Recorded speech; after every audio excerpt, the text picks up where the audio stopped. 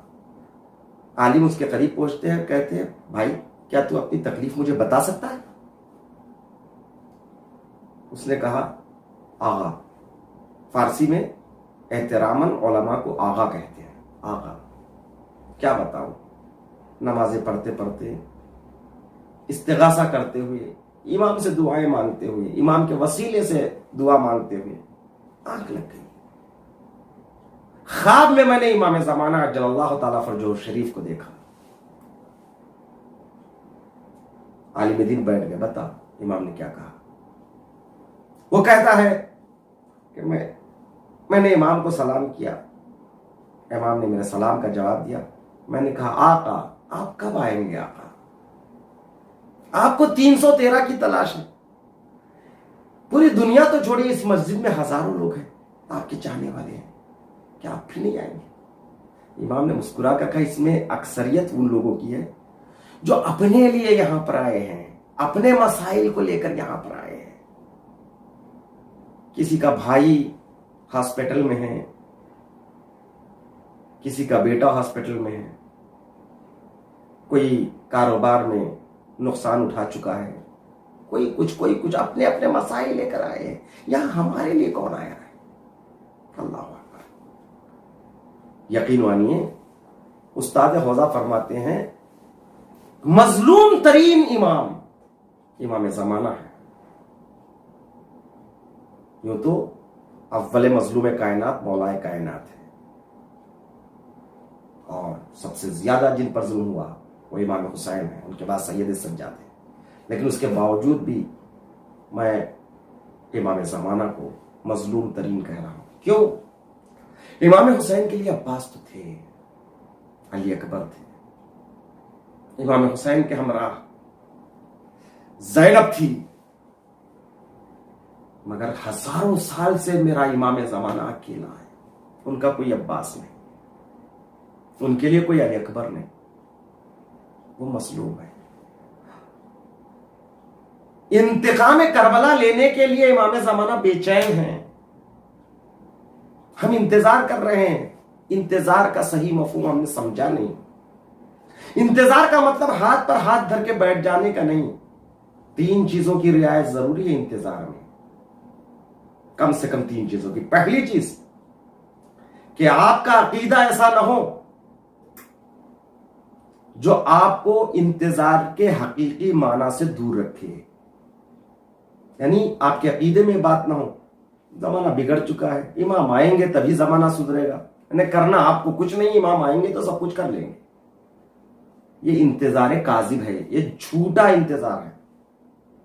نہیں، زمینہ سازی آپ کو کرنا ہے، ماحول آپ کو بنانا ہے، اور اس کا آغاز خود سے کرنا ہے. یعنی امام جو آئیں گے یملأ اللہ بہ الارض قسطا وعدلا کما ملئت ظلما وجورا، جب وہ آئیں گے زمین کو عدل انصاف سے پر کر دیں گے، جس طرح سے زمین ظلم و جور سے پر ہو چکی ہے. تو وہ آئیں گے تو عادل عدالت کا قیام کریں گے. تو آمادہ کرو اپنے آپ کو، عادل بنو، اپنے مزاج میں عدالت کو لے آؤ. محلے والوں کے ساتھ عدالت، اللہ کے ساتھ عدالت، لوگوں کے ساتھ عدالت، بیوی بچوں کے ساتھ عدالت. عدالت کو اپنے اندر پروان چڑھاؤ، کسی کا حق نہ لو. بزرگوں نے بھی کسی کا حق لیا ہے تو اس کو واپس کر دو. جو آپ کا گھر ہے، اگر آپ کو پتا بھی چل جائے کہ فلان وقت میرے پردادا نے اس زمین کو غصب کیا تھا، تو آپ اس کو واپس کر دیجئے. غصبی زمین پر بیٹھ کر اگر انتظار کرتے رہیں گے، انتظار کاذب ہے. اپنے مزاج کو عادلانہ نہیں بنائیں گے تو پھر یہ انتظار نہیں ہے، انتظار کاذب ہے. سب سے پہلی ذمہ داری ہے مزاج کو عادل بناؤ. عدل مجسم کا انتظار کر رہے ہو، جب عدل مجسم کا انتظار کر رہے ہو تو امام عدالت کو قائم کریں گے تو ان کے ساتھ وہی ان کے لشکر میں شامل ہوں گے جو عادل ہوں گے،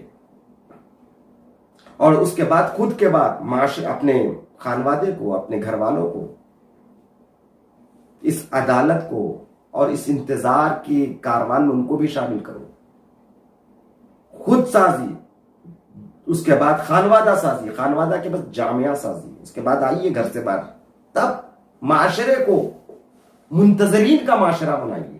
یہ نہیں کہ ہاتھ پر ہاتھ دھر کے بیٹھ جائے کہ امام آئیں گے تو سب کچھ ٹھیک ہو جائے گا۔ عزیزان محترم، یہ پہلی ذمہ داری۔ دوسری چیز یاد رکھیں ان روایتوں کو جو علائم الظہور ہے، جب امام کا ظہور ہوگا تو یوں ہوگا، ایسے ہوگا، ویسے ہوگا، یہ علامتیں جو کتابوں میں لکھی گئی بہت سی ضعیف روایتیں ہیں۔ اکثر لوگ فون کر کے کہتے ہیں یہ وبا کے مولانا کیا یہ آخری زمانے کی علامتیں ہیں؟ علامتیں کتابوں میں بیان ہوئی ہے، اکثر ضعیف حدیثوں کی بنیاد پر ہے، تو لہذا تمام علماء نے کہا ہے کہ کسی بھی علامت کو موجودہ حال پر تطبیق دے دینا یہ صحیح نہیں، اس لیے کہ ایسی کئی بلائیں آتی اور جاتی رہتی ہے، پھر دنیا ٹھیک ٹھاک ہو جاتی ہے۔ کون سی آخری بلا ہے جس کی وجہ سے دنیا ختم ہو جائے گی، امام کا ظہور ہوگا، نہیں معلوم۔ آپ کنفرم یہ نہیں کہہ سکتے کہ یہ علائم ظہور ہے، یہ ظہور کی علامت ہے۔ اس طرح حدیثوں کو حالات پر تطبیق کر کے بیٹھ جانا کہ امام کا ظہور ہوگا، حالات صحیح ہو جائیں گے تو پھر مایوس ہو جانا، ارے ہم تو سمجھے تھے کہ امام آ جائیں گے، یہ بھی غلط ہے۔ تیسری چیز جو اہم ہے انتظار کے عقیدے میں، وہ ہے دشمن شناسی، دشمن کے حربوں کو پہچانو۔ دشمن آپ کو امام زمانہ سے الگ کر رہا ہے، کیونکہ امام زمانہ تو آج نہیں ہے، مگر ان کی نیابت کے طور پر مراج تقلید موجود ہے۔ مراج تقلید سے ہو کر ہم امام تک، امام سے ہو کر خدا تک پہنچتے ہیں، یہ راستہ ہے وہاں سے۔ دشمن چاہتا ہے آپ کو امام کے ان سفیروں سے، ان نمائندوں سے الگ کر دے، من گھڑت چیزوں کو، جذبات کو عقیدے کا نام دے کر آپ کا دین الگ کر دے رہا ہے۔ باطل کو سمجھو، دشمن کو سمجھو، دشمن کے حربوں کو سمجھو، اس کے خلاف قیام کرو، کیونکہ امام فرماتے ہیں جب امام آئیں گے تو کچھ لوگ چاہنے والے جو انتظار کر رہے ہیں وہی آگے بڑھ کر کہیں گے یہ تو نیا دین لے کر آئے، دیدن جدیدن کا لفظ ہے، جدید دین لے کر آئیں گے۔ کیوں؟ اس لیے کہ عقیدے منحرف ہو جائیں گے، اعمال میں انحراف دکھائی دے گا۔ جب اصل دین امام لے کر آئیں گے، تمہارا دین کہیں ہوگا، امام کا دین کہیں ہوگا، تو آپ کہیں گے یہ تو نیا دین لے کر آئے، نیا دین نہیں، پیور اسلام، اسلام ناب محمدی لے کر امام زمان آئیں گے۔ لیکن ہم دشمن کی جال میں آ کر ہم نے رسموں کا نام عبادت مذہب رکھ لیا، جو چیزیں عزاداری میں ہوں یا محبت میں ہوں، جو داخل نہیں ان کو ہم داخل دین کر کے اس کو عزاداری سمجھنے لگے، اس کو مذہب سمجھنے لگے۔ خالص دین کو اپناؤ اور دشمن کے حربوں سے آ کر، یہ تین چیزیں ضروری ہے، اور امام سے ہمیشہ رابطے میں رہیے، ہر روز صدقہ دیجیے امام کی سلامتی کے لیے، امام کی تعجیل کی دل کی گہرائیوں سے دعا کیجیے۔ اور بات کو یہیں پہ ختم کر رہا ہوں، امام کے لیے آپ بیٹھ جائیے، گھر میں ایک وقت نکالیے، امام سے گفتگو کیجیے۔ آیت اللہ بہجت کہتے ہیں، میں نے سوچا دو چار واقعات بیان کروں امام زمانہ عجل اللہ تعالیٰ فرجہ شریف کے، وقت نہیں ہے، کہ امام سے گفتگو کیجیے، باتیں کیجیے۔ جس طرح چھوٹا بچہ ماں کی آغوش میں سر رکھ کے گفتگو کرتا ہے، شکایتیں کرتا ہے، باتیں کرتا ہے، اس طرح اکیلے میں بیٹھ کر امام سے گفتگو کیجیے۔ آقا، یہ میں نہیں کہہ رہا ہوں، آقا بہجت کہتے ہیں، اپنا درد دل امام سے شیئر کیجئے، گفتگو کیجئے امام زمانہ سے۔ امام دیکھ رہا ہے آپ کے ہر عمل پر نگاہ ہے۔ ایک شخص نجف آتا ہے بصرے سے خمس دینے کے لیے، جمعرات کا دن تھا، مراج تقلید کی خدمت میں سہم امام کو دے کر وہ واپس لوٹ رہا تھا نجف میں مولا کائنات کی زیارت کر کے۔ وہ شام سے پہلے جلد سے جلد بصرہ پہنچنا چاہ رہا تھا، جلدی جلدی جا رہا تھا، اندھیرے چھا گئے تھے، پیچھے سے کسی نے کہا سلام علیکم، اس نے پلٹ کر دیکھا اور کہا وعلیکم السلام۔ اس زمانے میں بھی عراق کے حالات ایسے نہیں تھے، ہر آدمی ایک دوسرے سے بچتا تھا، ڈرتا تھا، کتراتا تھا، سلام کا جواب دیا۔ آنے والے نے تھوڑا آگے بڑھا، گفتگو شروع کی. پہلے یہ بصرہ کی طرف جانے والا یہ طے کر چکا تھا مجھے کسی سے گفتگو نہیں کرنا ہے, مجھے اپنا سفر جاری رکھنا ہے, لیکن اس کا خود کہنا ہے وہ گفتگو کرنے والا اتنا شیریں سخن تھا کہ میں اس کی شیریں سخنی میں گھل گیا. اس نے پہلا جملہ کہا شکریہ تم نے ہمارا حق ادا کیا. اللہ اکبر. دیکھیے جب امام چاہتے ہیں کہ میں محو گفتگو جب رہوں, وہ سامنے والا مجھے نہ پہچانے, تو اس پر ایک کیفیت طاری کر دیتے ہیں تاکہ جب تک امام اس کے سامنے ہوتے ہو امام کو پہچان نہیں پاتا ہے. جب امام چاہتے ہیں میں جانے کے بعد مجھے پہچانوں, تب اس کے ذہن پر اس کیفیت کو ختم کر دیتے ہیں جس سے وہ پہچانتا ہے کہ وہ امام ہے. پہچانا نہیں, کیا پتہ نہیں کیوں کہہ رہے شکریہ, یہ کہہ کے خاموش ہے میں نے تو آپ کا کوئی حق نہیں ادا کیا, میری ملاقات تو آپ سے پہلی مرتبہ ہو. خیر امام نے کہا چلو. جب آگے بڑھے تو ایک مرتبہ کاظمین کی راہ آئی تو امام نے کہا شب جمعہ ہے, کیا امامین کی زیارت کے لیے نہیں چلو؟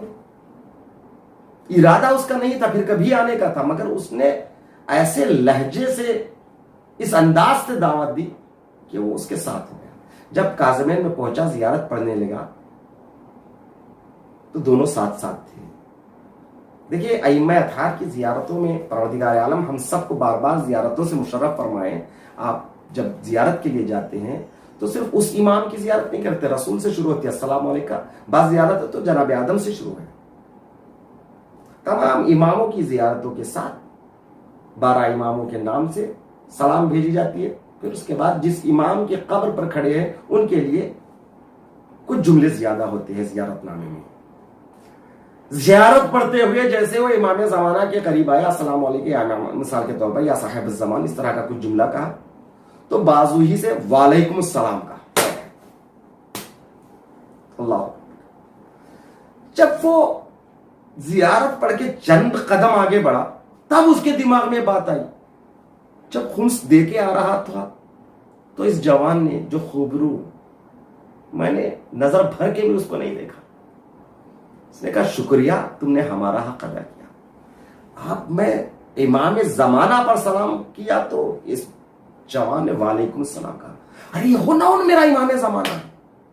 پلٹ کے دیکھا امام حاصل بے ہوش ہو گیا, روتا رہا. اے کاش کہ جب تک میں امام کی خدمت میں تھا میں امام کو کیوں نہیں پہچانا, ان کے خدموں میں کیوں نہیں گر پڑا. عزیزان محترم, آپ کے عمل پر بھی نظر ہے. ایک خمس دینے والوں کو امام نے شکریہ کہہ کر بطور نمائندہ اس کو بتا دیا تم جو خمس نکالتے ہو یہ ہمارا حق جو دیتے ہو اس پر ہماری نظر ہے. ہاں عزیزان محترم, میں گفتگو کو ختم کر رہا ہوں. اللہ اکبر. امام زمانہ کو پرسہ دیجئے, سخت مصیبت کا دن ہے امام زمانہ کے لیے. میں کہتا ہوں آج سلامتی امام زمانہ کا صدقہ ضرور دینا. امام کا حال بے حال ہے. کربلا امام کے سامنے مجسم کھڑی ہے. امام زمانہ اس تیر کو دیکھ رہے ہیں جو علی اصغر کے گلے پہ لگا. لاش علی اکبر کو ایڑیاں رگڑتے ہوئے امام دیکھ رہے ہیں. اللہ اکبر. عزادارو, بس میں نے مجلس کو تمام کیا, گریہ کرنے کے لیے آج آمادہ ہو جائیں گے. حسب دستور آج میں شہزادہ علی اصغر کے مصائب پڑھتا ہوں, رونے کے لیے آمادہ ہو جائیے. آج رباب کو پرسہ دینا ہے, آج حسین کو پرسہ دینا ہے. اس لیے کہ لاش علی اصغر کو لے کر حسین کبھی مقتل سے آگے جاتے ہیں کبھی پیچھے آتے ہیں, اور زبان پر کلمہ استرجاع ہے انا للہ و انا الیہ راجعون. اللہ اکبر. جب سنگین مصیبتیں پڑتی ہے تب چاہنے والے یاد آتے ہیں. لاش علی اصغر کو لے کر حسین نے اپنے شیعوں کو یاد کیا. شیعت ہے میرے شیعوں, لیتکم فی یوم عاشورا جمیعا تنظرونی. اے کاش کہ تم روز عاشور ہوتے تو دیکھتے میں اس بچے کے لیے, اس طفل صغیر کے لیے کیسے پانی طلب کر رہا ہوں. بہت بڑی مصیبت ہے. واقعات کربلا ایک طرف، علی اصغر کی شہادت ایک طرف. انسان کو کربلا سمجھانے کے لیے پوری تاریخ پڑھنے کی ضرورت نہیں. فتح حسین کی نشانی تنہا علی اصغر کی شہادت ہے. 6 مہینے کی جان کو بھی یزید نے نہیں چھوڑا. عزادارو، اس سلسلے گفتگو کی یہ آخری نشست ہے. کل کی رات شام غریبہ، صبح عاشور کربلا کے میدان میں نمودار ہوتی ہے. میدان قتال گرم ہے. ایک ناصر حسینی اذن وغا لے کر روانہ مقتل ہوتا ہے.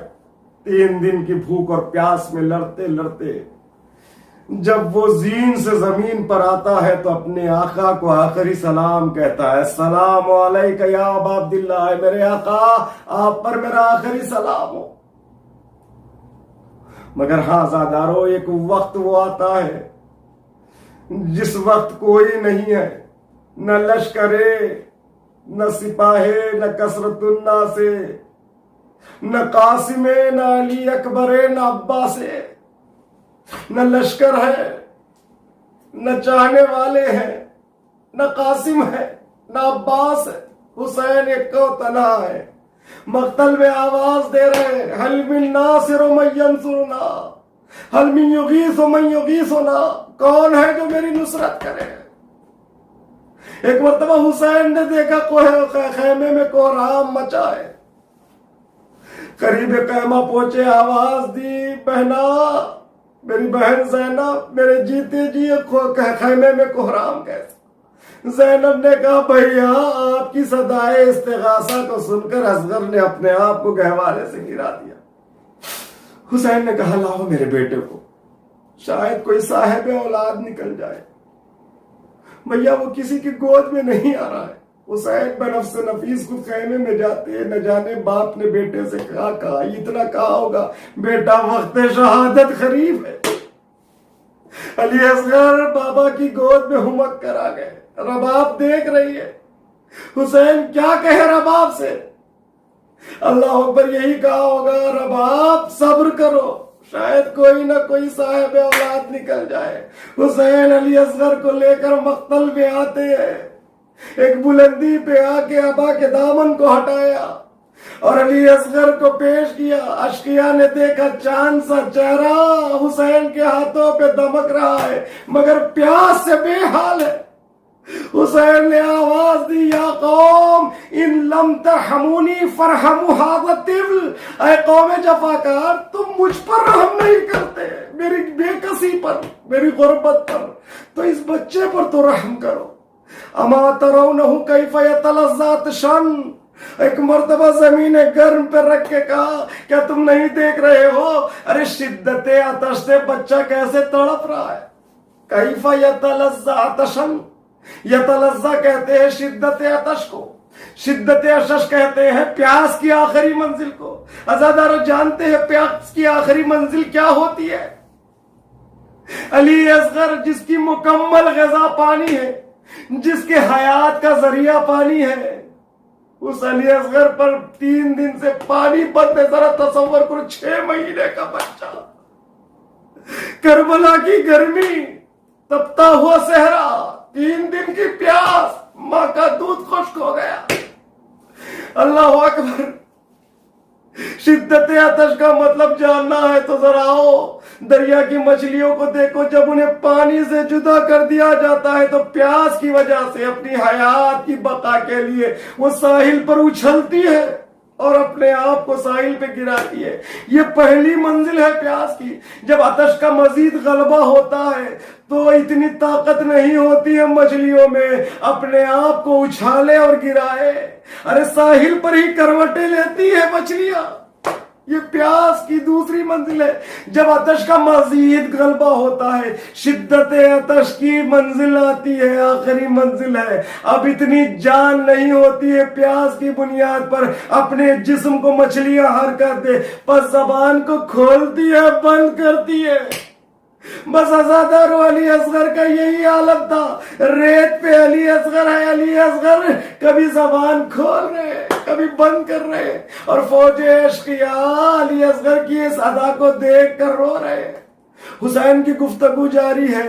ایک مرتبہ فوج اشقیاء میں انقلاب کو دیکھا تو پسر سعد نے آواز بلند کی، آئین آئین حرملا اقتا کلام الحسین، حسین حرملا تو کہاں ہے؟ حسین کے کلام کو قطع کر دے۔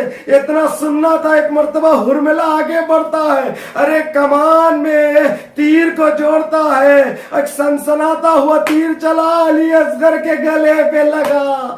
مقتل کے جملے ہیں فَيَنْقَلِبُ الصَّبِيُّ عَلَى يَدَيْ الْإِمَامِ، ارے بچہ باپ کے ہاتھوں پر الٹ گیا۔ ازادارو جانتے ہیں تین پھل کا تیر، یہ وہ تیرے سے شعبہ ہے جو عرب اس کو بہت کم استعمال کرتے تھے۔ عربوں کے قبیلوں نے آپس میں قسم کھا رکھی تھی جب بھی ہمارے درمیان میں لڑائی ہو کبھی اس تیرے سے شعبہ کو انسانوں کے لیے وہ استعمال نہیں کریں گے۔ عربوں نے قسم کھا کے اس تیر کے استعمال کو انسانوں کے لیے چھوڑ دیا تھا۔ ایسا تیر ہوتا ہے جسے بڑے سے بڑا بہادر کھڑے ہو کر نہیں چلا سکتا، پہلے ایک گھٹنے کو زمین پر ٹیکنا پڑتا ہے، پھر سہارا لے کر تیر چلانا چڑھتا ہے۔ ازادارو ارے 6 مہینے کا بچہ علی اکبر تیرے سے شعبہ جو لوہے کے 7 پردوں کو چاک کر سکتا ہے وہ اصغر کے گلے پر لگا۔ عالم یہ ہے کہ مقتل لکھا ہے ذبح الطفل من الحزن الى الحزن، بچہ گلے سے گلے تک نہر نہیں بلکہ ذبح ہو گیا۔ ازادارو اسی لیے حسین مظلوم لاش علی اصغر کو لے کر کبھی آگے جاتے ہیں کبھی پیچھے آتے ہیں۔ کل عاشور کا دن ہے، جب عمل عاشور بجا لاتے ہوئے اس عمل کو انجام دینا تو یہ حسین کی تعزیہ ہے۔ کربلا میں علی اصغر کے اس لاشے کو یاد کرنا جو حسین اپنے ہاتھوں پہ لے کے کبھی آگے جا رہے ہیں کبھی پیچھے آ رہے ہیں۔ ایک مرتبہ در خیمے پر حسین پہنچتے، آواز دی رباب آؤ اپنے بچے کو لے لو۔ رباب کے آنے سے پہلے 4 سالہ بچی آ کر حسین سے پوچھتی ہے بابا میرے اصغر کو پانی ملا کہ نہیں؟ اللہ اکبر، بیٹوں کے سامنے اولاد کے سامنے پروردگار کسی کو ایسا شرمندہ نہ کر جیسا میرا مولا شرمندہ ہوا ہے۔ حسین نے سر جھکا لیا۔ رباب در خیمے پہ آتی ہے، حسین نے وعدہ صبر لیا، ابا کے دامن کو ہٹایا، اصغر کو پیش کیا۔ رباب نے غور سے اصغر کو دیکھا، من کا ڈھلا ہوا ہے، تیر کا نشان ہے، ارے جس میں اصغر خون سے تربتر ہے۔ ایک جملہ رباب نے کہا یا بنیا مثلو کا یونا، بیٹا مجھے معاف کر دینا، میں نہیں جانتی کہ سن کے بچے بھی نہر کیے جاتے ہیں۔ ازادارو آخری جملے مجلس کو تمام کر رہا ہوں، روئیے اور پرسا دیجئے۔ ہاں اگر زندہ رہے تو آئندہ سال پھر محرم بنائیں گے اور نہ قبروں میں خاک اڑائیں گے۔ آنکھوں میں آنسو لے کر دعا کیجئے، جو وبا دنیا میں پھیلی ہے پروردگار جلد سے جلد اس کو ختم کر دے، عزاداروں کو اس وبا سے محفوظ رکھ۔ اللہ اکبر۔ ارے ذبیحہ کے 3 قسمیں شریعت اسلامی میں ہے۔ اللہ اکبر۔ علی اصغر کے لیے تینوں طریقوں کا استعمال ہوا ہے۔ پہلا طریقہ مچھلی کا ذبیحہ ہے۔ مچھلی کا ذبیحہ، زندہ مچھلی کو پانی سے باہر نکالنا، یہ مچھلی کا ذبیحہ ہے۔ علی اصغر کی مکمل حیات کا ذریعہ پانی ہے، وہ پانی 3 دن سے بند ہے۔ علی اصغر کو پیاسا رکھنا ہی مچھلی کا ذبیحہ ہے۔ دوسرا طریقہ ذبح، ارے بڑے جانوروں کو نہر کیا جاتا ہے۔ علی اصغر کو تیرے سے شعبہ سے نہر کیا گیا۔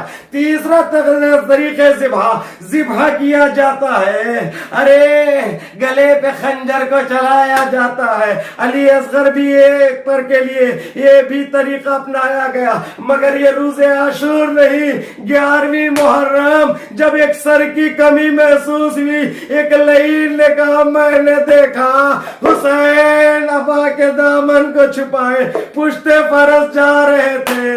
ارے نیزہ برداروں کو حکم ہوا اب تو خیمے جل چکے ہیں۔ نیزہ برداروں نے زمین کا جائزہ لینا شروع کیا۔ ایک مرتبہ غضب ہو گیا، ایک لعین نے زمین پر نیزے کو مارا۔ اب جو نیزے کو بلند کیا، لاش علی اکبر نو کے نیزہ میں الجھ کر آ گئی۔ رباب دیکھ رہی ہے، ارے لعین نے نو کے نیزہ کو، ارے لاش علی اصغر کو نو کے نیزہ سے جدا کیا۔ ماں دامن کو پھیلائے بھیک مانگ رہی تھی۔ ماں کی نگاہوں کے سامنے لعین نے ارے تلوار کو نکالا، خنجر کو نکال کر علی اصغر کے گلے کو ماں کے سامنے جدا کر دیا۔ ماں پچھاڑے کھاتی